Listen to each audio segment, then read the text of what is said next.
అనగనగా ఒక ఊళ్ళో ఒక పిసినారోడు ఉండేవాడు. ఎంత పిసినారోడు అంటే ఎన్ని డబ్బులు సంపాదించినా చిన్న గుడిసె లాంటి ఇంట్లో ఉండేవాడు. బెడ్షీట్స్ కూడా మార్చేవాడు కాదు, అరిగిపోయే వరకు వాడేవాడు.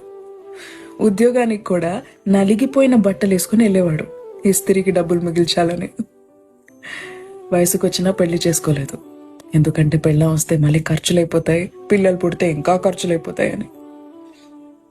అలా జీవితాన్ని బ్రతికేస్తున్నాడు. 45 ఏళ్ళు వచ్చాయి. ఇంకా నేను రిటైర్ అయిపోతాను అని అనుకున్న సమయాన తన ఇంటి తలుపు తట్టి మరీ యమధర్మరాజు లోపలికి వచ్చాడు. ఈ సమయం అయిపోయింది, పదా అని. అప్పుడే అయిపోయిందా?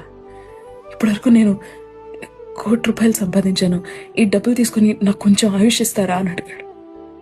యమధర్మరాజు గట్టిగా నవ్వాడు. కుదరదని చెప్పాడు. ఒక్క క్షణం సమయం ఇవ్వండి అని ఒక పేపర్ తీసి ఒక చిన్న లెటర్ రాశాడు. ఈ డబ్బులు ఎవరికి దొరికితే వాళ్ళు, దయచేసి జీవితాన్ని బ్రతకడానికి వాడండి. చావులో ఇది దేనికి పనికిరాదు అని డబ్బుల మూటలు రాసి పడేసి బయటికి సిరేశాడు.